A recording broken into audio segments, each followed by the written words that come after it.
Can this vehicle here behind me stop the success of the Tesla Model Y? This is here the BYD Seal U. And not like in a way of sealing you off or something.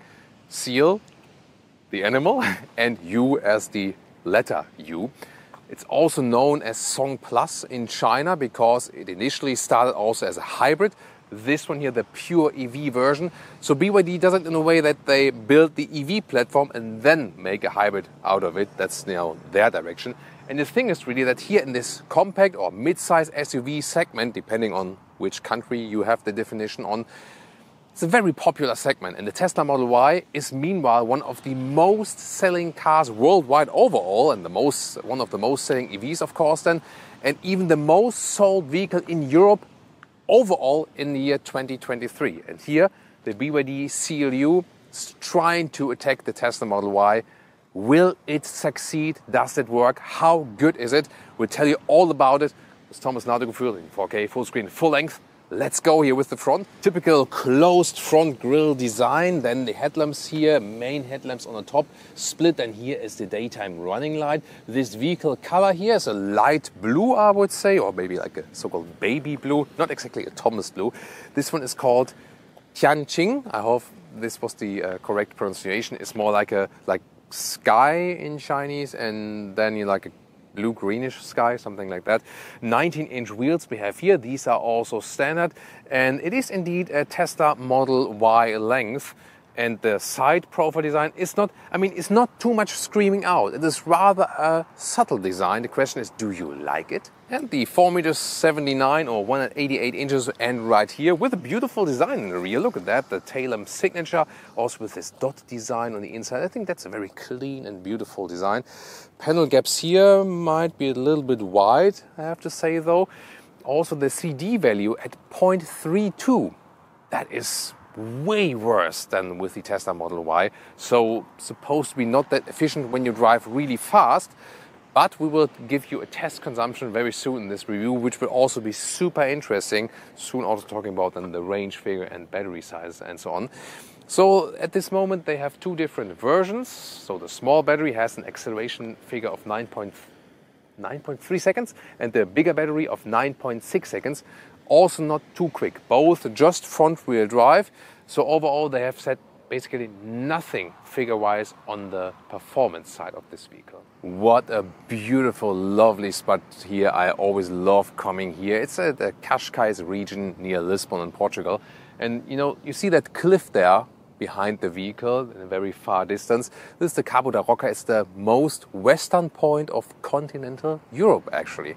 Well, and getting back to our vehicle here, at the moment you have two different batteries available, 72 kilowatt hours or 87 kilowatt hours. And BYD told me that these are supposed to be the usable or net battery figures. They don't work with high buffers, so similar strategy to Tesla. Only that BYD builds the batteries themselves. That's of course a big advantage. Meanwhile, also Tesla, Model Y from the Berlin plant, is using also BYD batteries. But there is actually also a very interesting difference because Tesla has also quick charging with the BYD battery. Of course, they also offer quick charging, but at very low rates in comparison. Because the charging is 11 kilowatt AC and only 115 kilowatt DC for the small and 140 kilowatt DC for the big battery. And these give you only charging times. The charging curves are not that well done.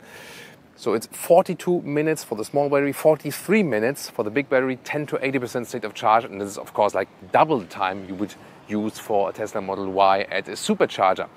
Yeah, once again, strange that Tesla employs the same battery and makes it quicker. And they at BYD told me actually that they use a less cost-intensive charging mechanism here to keep the price lower of the vehicle.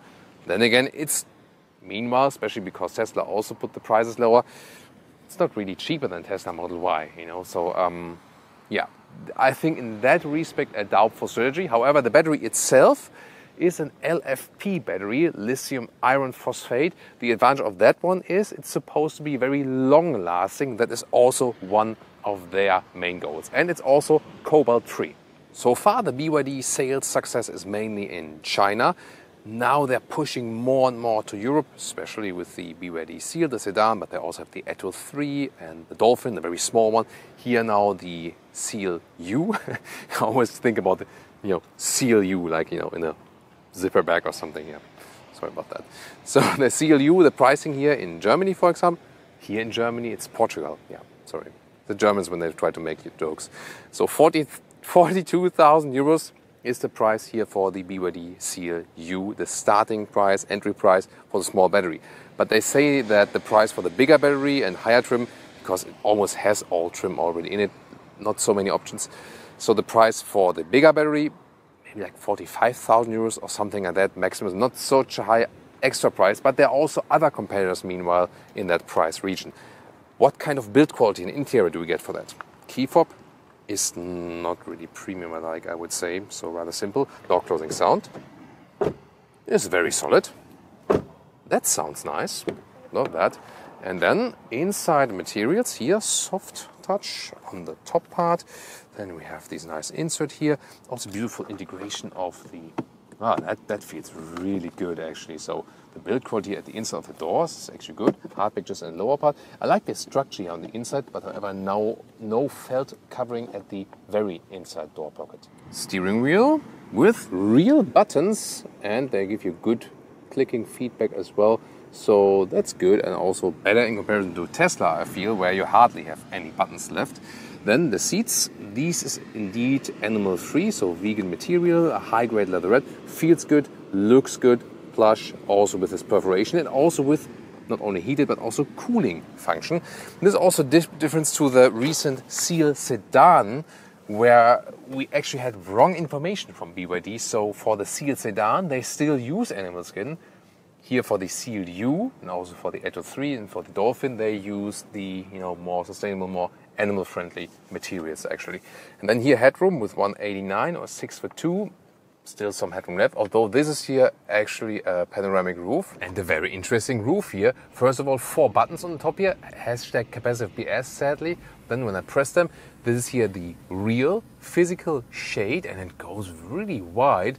So of course very important for hot days. Remember, with the fixed glass roof, Tesla Model Y customers sometimes, or Model 3 customers, have foil actually on top of their glass roofs in very hot states, for example, because it's getting too hot. And then one more press here to actually open the whole thing.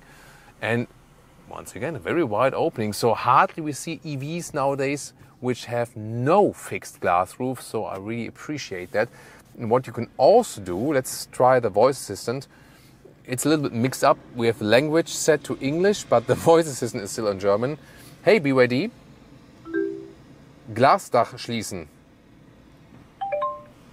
There we go. I said close the glass roof, and it's actually working also with the closing function. Pretty cool.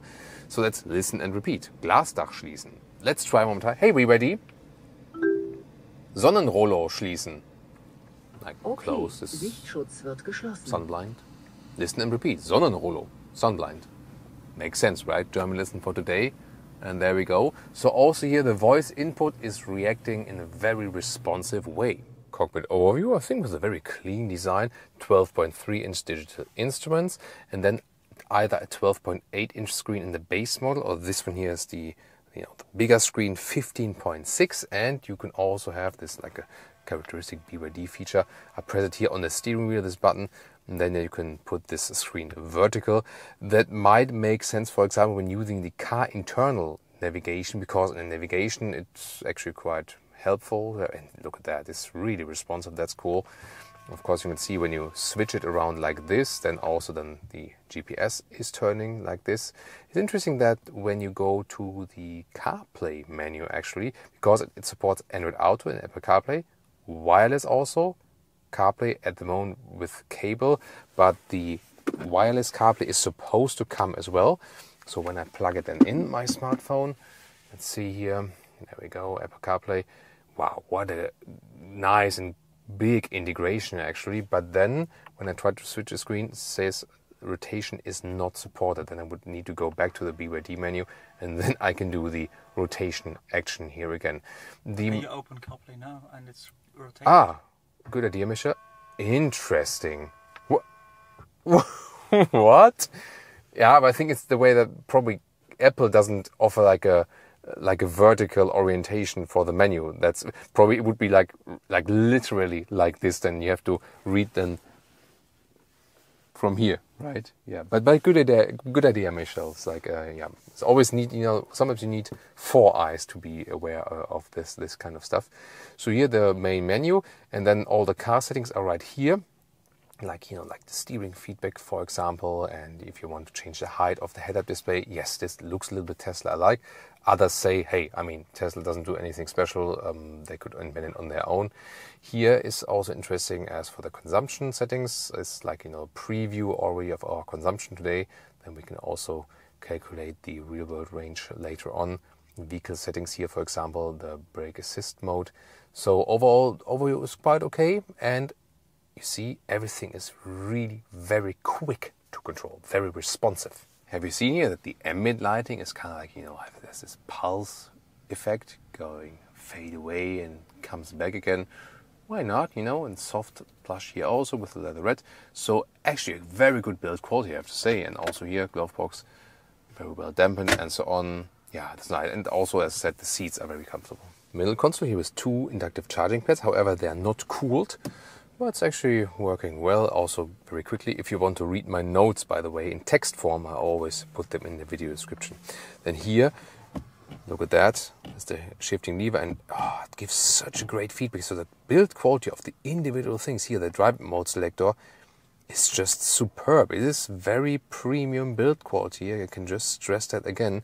And if you compare it, here's for the regenerative braking settings. If I compare that to Tesla, the interior is actually better and also, you know, more classic interface and so on. And here, NFC, interesting. It's for the card, and then when we open it, also super well attached and a lot of space underneath. Digital instruments kept quite simple as well. Here, for example, you change the driving modes then, and also the recuperation modes then. You see in the top part where it adjusts. What's pretty cool is when you're driving, want to change the temperature here, you scroll it on the steering wheel and then you can see it in the instruments, and the same accounts for the fan speed right here. So that's the best solution actually to control the temperature and the fan speed. Head-up display is very visible and super large, even though on camera it always appears smaller than it actually is. Underneath the middle console, more storage, and that's also where you would plug in your smartphones. I really love the seats also for the comfort, definitely. The only thing is here the head restraint. When you're as tall as me, you may see that it could be a little bit higher, but since they're integrated, they look awesome with this integration, but you cannot push them higher. Let's now switch to the rear seats and see how much legroom I have actually left in here when I am also the tall driver. Let's see about that. What did she say? No idea. But here, this is like the legroom, so there's still legroom left. Good usage of the space overall. Inside of the door in the rear, also soft touch material on the top part, also for your elbow. And then headroom, yeah, there's still headroom left, no problem. And you can also see here's the cover closed here for the panoramic roof. These lights here are not touchable. It's good comfort in the rear. So positively surprised about that. Also somewhat adaptive here, and also very good build quality. I like that.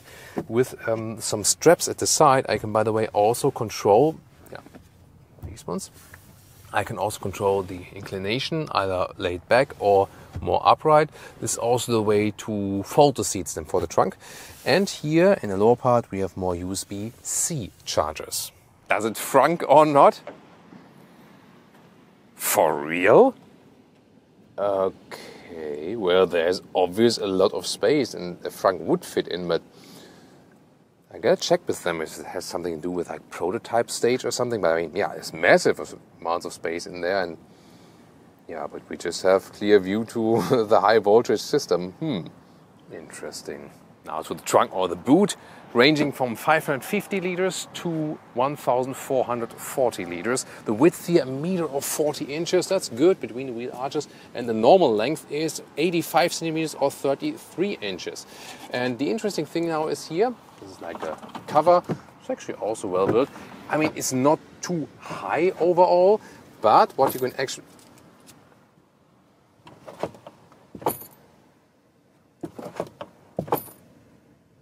Okay. what you can actually do is, here, this whole thing, first of all, underneath, for a charging cable, not too much space, and there's no frunk. So, did we always show the frunk, Michelle, when you edit it? I hope not, otherwise I would spoil something now.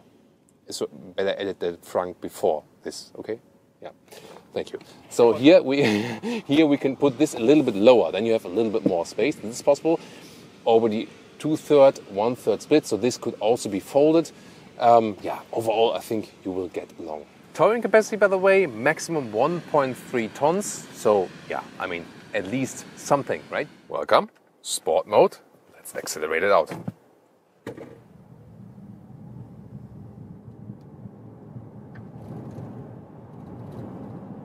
Plop, that's 90 kilometers an hour. Whoa, interesting. Yeah, you always have to be prepared for something weird to happen on the road, definitely.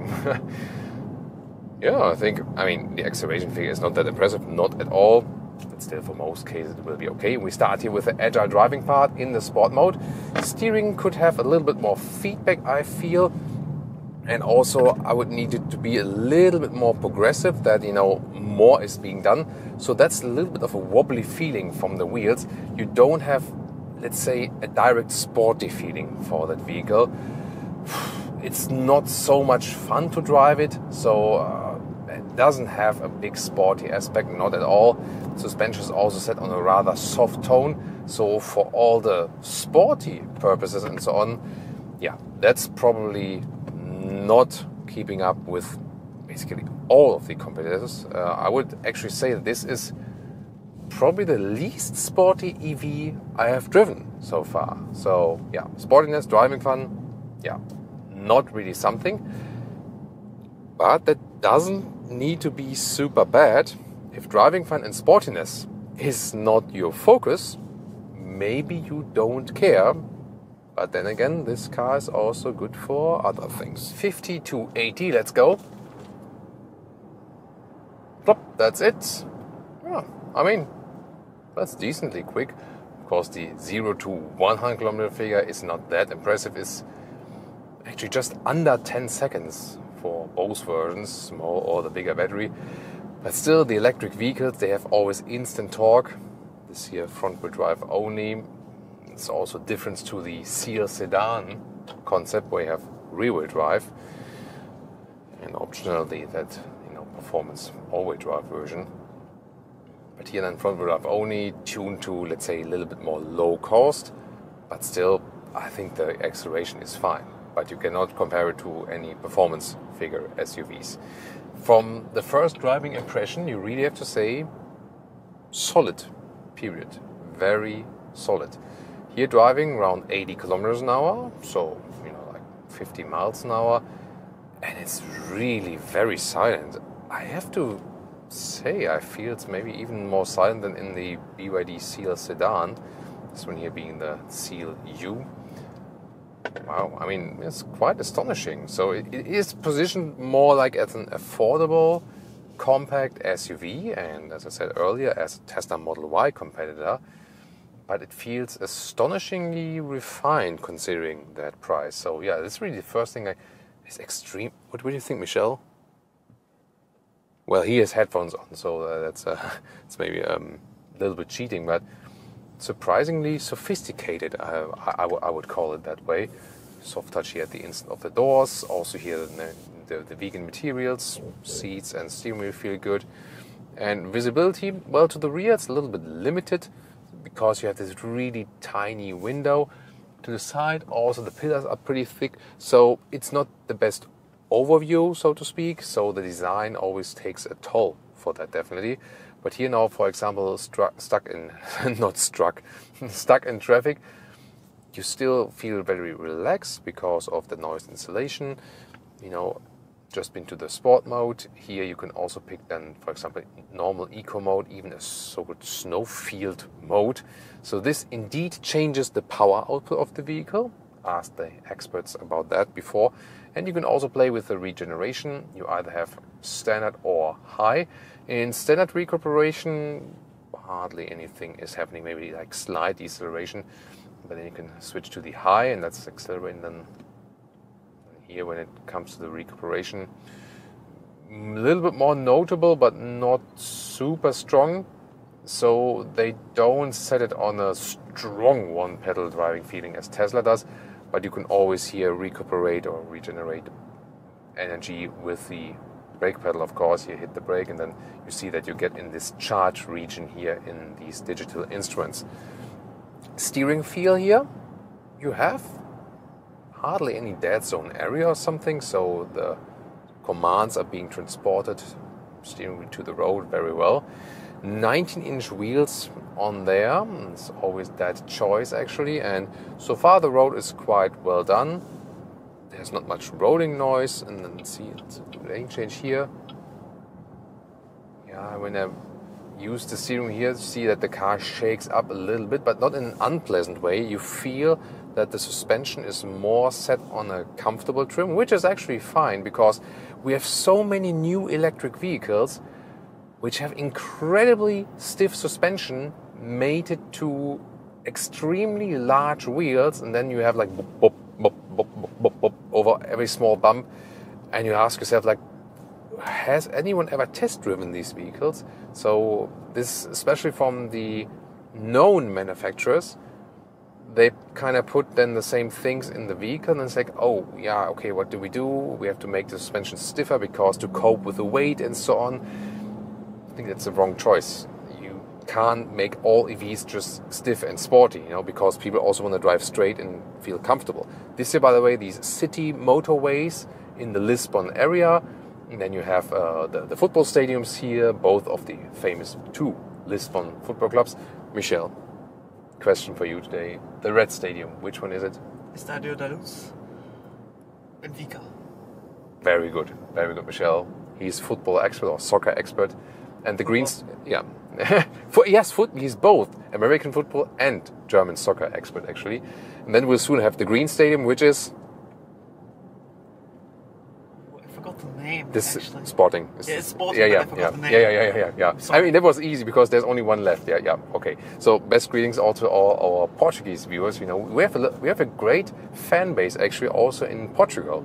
And they're always really happy when we're visiting Portugal and filming, around the area.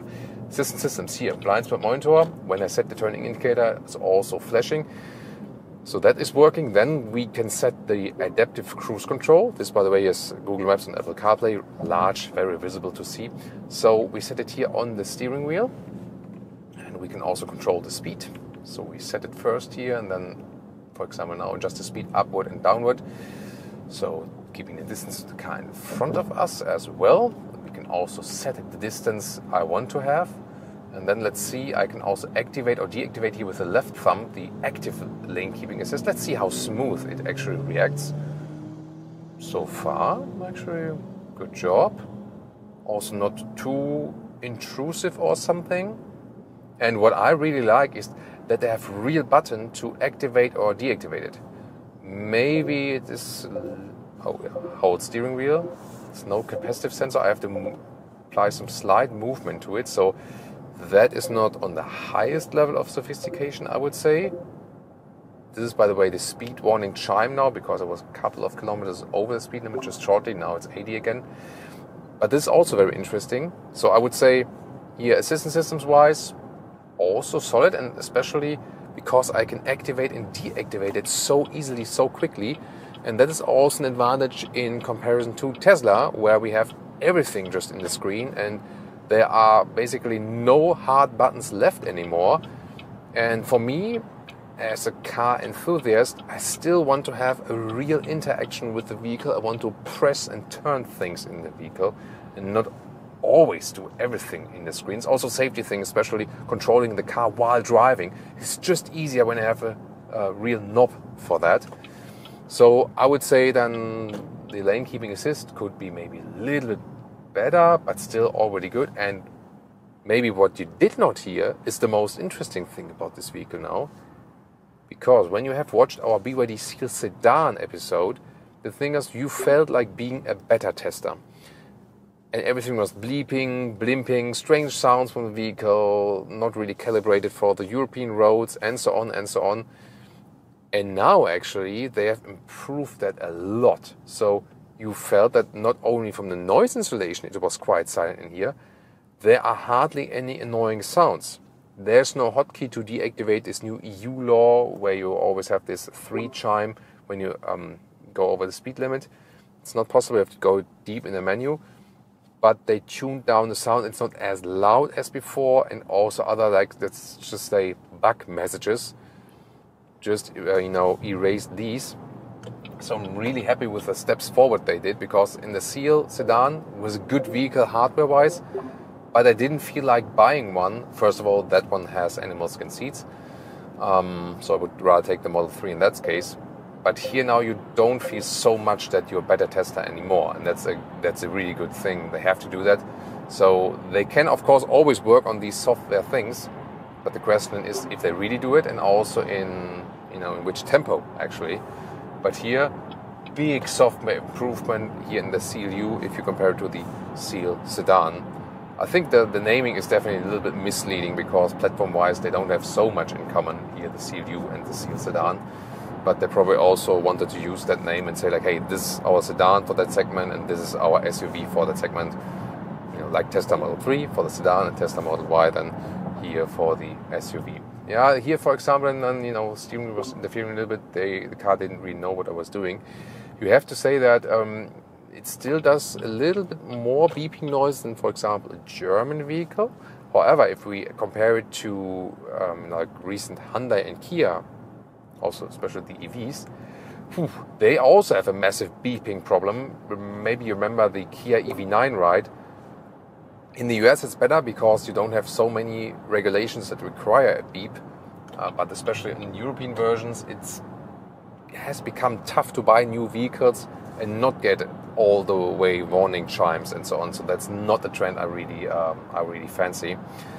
At the end of this driving part, we'll also talk more about the efficiency figures, and that also then calculates the real-world range of this vehicle. But I'm really convinced of this pretty smooth ride of that one. So, wow, it is a very smooth and comfortable car. The vegan seats are very comfortable, upright seating position, visibility to the front is good.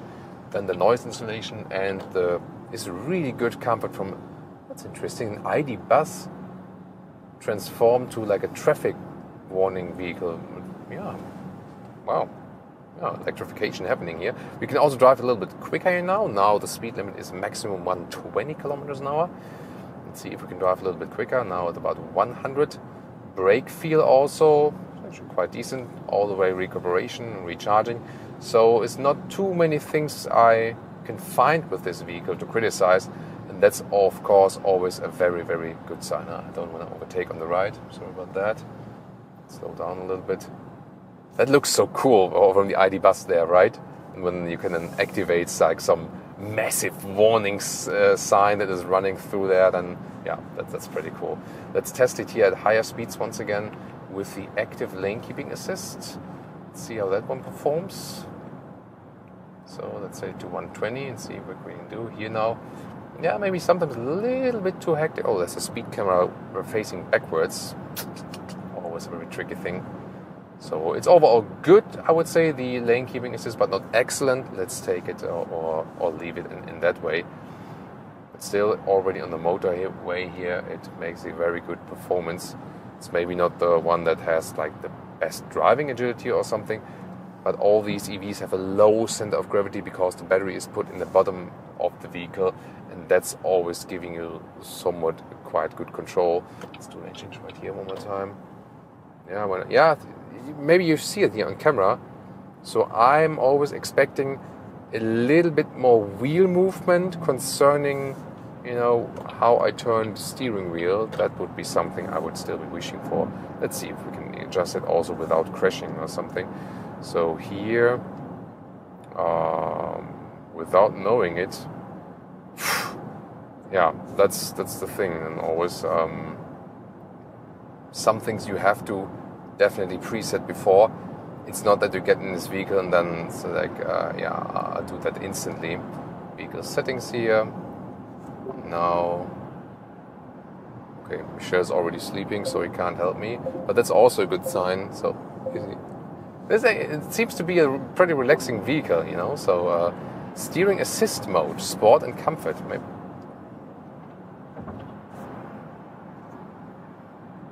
Yeah. So sport gives a little bit more feedback. Comfort is a little bit softer actually, but what I do feel from the only thing that's a little bit strange here, when I do like this, it feels a little bit that, as if the tires would have low pressure, it's kind of like a little bit swimming on the road. That's maybe the only thing that doesn't feel that precise and good. But then again, the suspension is, rather soft and good in that respect. Now hopping back to the CarPlay and the GPS. Yeah, you're doing a lot of things in the infotainment system around here, definitely. So I think now we can also drive a little bit quicker, see how the car performs there. And we also have a good average of different kind of speeds also for the final consumption and so on. We also take a long-term average. 120 kilometers an hour still performs very well. Not too intrusive as for the speed warning that would actually come. Wow, yeah, such a smooth ride, really well done. So we could score including acceleration, however, then again, good mild temperatures, so ideal conditions for electric vehicles. We could score some 18 kilowatt hours on 100 kilometers. That's 3.5 miles per kilowatt hour. And when we take the big battery, which we have here today, the 87 kilowatt hour net battery, we get around 480 kilometers of real world range in good summertime conditions. So almost 300 miles of range. And that's of course very good. So although the CD value is pretty bad, good efficiency figures. So the only thing is when you go really quick, then probably the consumption will go very, very high. 175 kilometers an hour or around 115 miles per hour is the top speed, by the way, in that respect. Well, and then the question is, of course, could it stop the success of the Tesla Model Y? How good is it really? Well, design-wise, I think it's well done, rather subtle in design, but I think design-wise it's just, matter of preference. The interior build quality is top-notch. This is really excellent. It's a premium interior build quality, animal-free materials at the highest quality. So that is super well done. And also the user interface is way better than with the Tesla Model Y. Here we still have a classic car interface. We can turn things, we can press things. They resonate well, they resonate with the quality. The car is easier to access, easier to control. So that is definitely a big plus for here the BYD CLU. However, the recharging figures, way better with the Tesla Model Y, of course. And also, if you want to drive sporty, if you want to have driving fun, this is not the vehicle for you. It is, kind of, wobbly when you really attack it and so on. So Tesla Model Y would be way sportier and way more fun. Then again, this soft suspension is good for running straight, long, very calm and so on. So if you do not care about sportiness, then of course the rather soft suspension makes sense. And then the overall verdict is, of course, in some of the EV facts, it cannot really catch up to the Tesla Model Y, not in the sportiness. Then again, efficiency is good and also the comfort is good. So then the question is, what is actually more important to you? Price-wise, they are also meanwhile very comparable. So yes, even though it cannot catch up to Tesla Model Y in some aspects, in other aspects it's even better. So it is indeed a very, very serious competitor also, of course, for all the other brands. So not all of the Chinese brands that are coming to Europe will succeed. Some of them will die again, will go away. They won't make all profitable business. Not all of them. BYD is definitely here to stay. We can already say that. They have so much money power already. They are selling so many vehicles and they will also sell vehicles in Europe. I'm quite certain of that. What do you think? Tell me your comments right there about BYD in general, and especially here CLU or Tesla Model Y. Which one would you go for? And tell me why. And also tune into more reviews like the Tesla Model Y or the BYD Seal Sedan. Again, animal skin only seats, so that's something speaks against it, but definitely also a very interesting vehicle.